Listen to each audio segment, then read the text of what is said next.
বাস্তবায়ন হবে না এই ধরনের আপনারা নিরাশাও ব্যক্ত করছেন, যেহেতু সংবিধান সংস্কারের পরিষদে আজ ওথ নেওয়া হয়নি। সেই বিষয়টি নিয়েও আমি শুনতে চাই কেন আসলে আপনাদের এতটা নিরাশা, নাম্বার 1। নাম্বার 2 হচ্ছে যে একটু পজিটিভ দিয়েও যদি শুরু করি, যদি আপনার কিছু বলার থাকে নির্বাচনে এই যে মন্ত্রিসভা গঠিত হলো, সেই মন্ত্রিসভা গঠন বা নতুন সরকার যে গঠিত হলো, রাজনৈতিক একটি সরকার যেখানে আপনারা বিরোধী দল হিসেবে থাকবেন, এটা কেমন, আপনার অনুভূতি কেমন এবং কেমন লাগছে? প্রথমেই শেষ প্রশ্নটা বা প্রসঙ্গটা নিয়ে বলি, সেটা হচ্ছে যে এটা সত্যি সত্যি বাংলাদেশের একটি ঐতিহাসিক দিন এবং মানে আমি খুবই কিছু কমপ্লেক্সিটি কমপ্লেন বা যেই অপ্রত্যাশা বা প্রত্যাশা পূরণের ঘাটতি না থাকার পরেও আমি এটাকে খুবই ইতিবাচকভাবে দেখি, কারণ আমরা দীর্ঘদিন লড়াই করেছি একটি গণতান্ত্রিক প্রক্রিয়ায় বাংলাদেশ ঢোকার জন্য এবং সেটি একটি নির্বাচন এবং নির্বাচনের পরে একটি রাজনৈতিক সরকার, যেই সরকারকে জনগণ ম্যান্ডেট দিবে।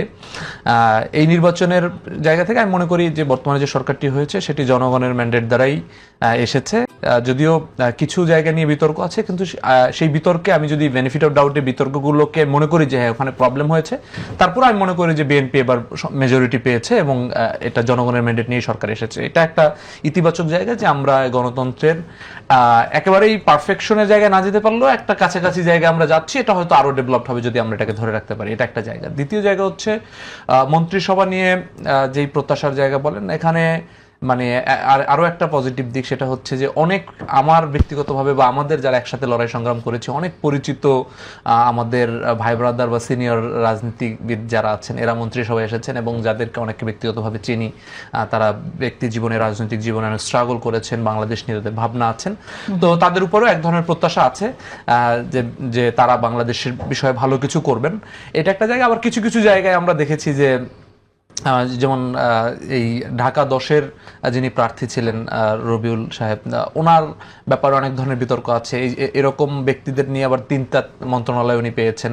তো এরকম কিছু জায়গা, আবার কিছু এনার্জি, জলবায়ু, এই ধরনের কিছু মন্ত্রণালয় আমরা দেখেছি যে যারা দায়িত্ব পেয়েছেন এদের পূর্ব কোনো এক্সপার্টিস বা ওই ফিল্ডে তার কোনো ধরনের কোনো কাজ আমরা এর আগে দেখি নাই। কিন্তু ওভারঅলি আমার কাছে মনে হয়েছে যে তরুণ এবং প্রবীণ মিলে একটা মোটামুটি একটা মন্ত্রিসভা আমরা পেয়েছি। এখন এটা প্রমাণ হবে যে আসলে কতটা তারা কাজে কিভাবে এটার আউটপুটটা দিচ্ছেন। আর প্রথম যে প্রসঙ্গটা আপনি বললেন সেটার বিষয়ে আমরা বলতে চাই যে আমরা এই জায়গাটা প্রথম শপথের দিনই আমরা হতাশ হয়েছি যে একসাথে জুলাই আদেশ বাস্তবায়ন যেটা ছিল সেখানে পরিষ্কার লেখা ছিল যে আসলে 2টা শপথ একই সাথে হতে পারে এবং হবে এবং একই ব্যক্তি 2টা শপথই পড়াতে পারেন।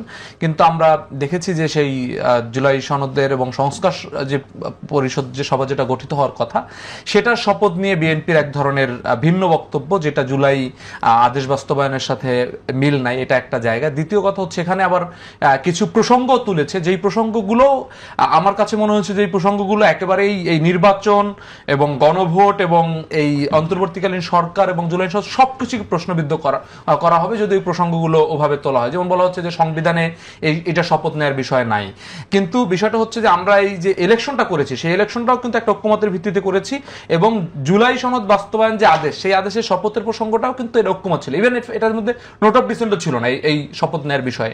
সো সেইটাকে যদি প্রশ্ন করা হয় যে সংবিধানে নাই বিধে আমরা এখন শপথটা নিতে পারছি না, কিংবা এই ধরনের প্রশ্ন করা হয়, এটা আমার কাছে মনে হচ্ছে যে বিএনপি যেই পরিমাণে ভোট পেয়েছে তার থেকে বেশি মানুষ কিন্তু হ্যাঁ ভোটে ভোট দিয়েছে।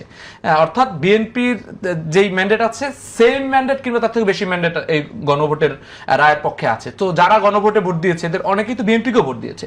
এই মানুষগুলো কিন্তু একই সাথে হতাশ হয়েছে যে যখন এই ধরনের প্রশ্নগুলো তোলা হয়েছে যে এটা নাই। তো সেই জায়গা থেকে আমরা গণভোট জায়গা আবার নোট অফ ডিসেন্টের আলাপগুলো দেখেছি। নোট অফ ডিসেন্টের 3টা প্রসঙ্গের বাইরে বাকিগুলোতে নোট অফ ডিসেন্ট থাকবে। 3টা প্রসঙ্গ স্পেসিফিক্যালি জনগণকেই পিপলকেই প্রশ্ন করা হয়েছে।